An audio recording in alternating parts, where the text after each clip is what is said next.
So you're telling me this whole thing is one rose bush? It is, Danny, and actually it was here when we bought the house, so I estimate this is about 40 to 50 years old, if not older. Wow, it's just massive. Now, as far as your approach on pruning something like this, how does it differ from a traditional rose bush?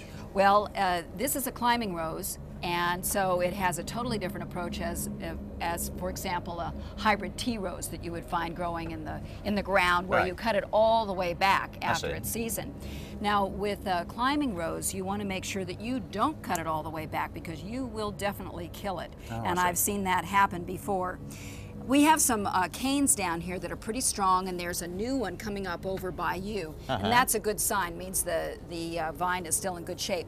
But what I'm trying to do is, just around February is a good time to be doing this, and I'm cutting off the laterals, and I'm trying to cut off last year's growth so that new growth will come.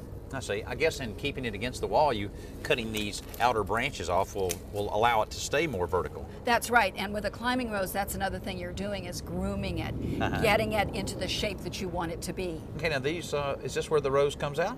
Oh, no. Actually, those are rose hips, and I'm going to be taking those off. Those are from last year's growth, and actually there are seeds in it that can make new roses for someone else. Well, great. Well, let me see the pruners, and I'll help you out on this side.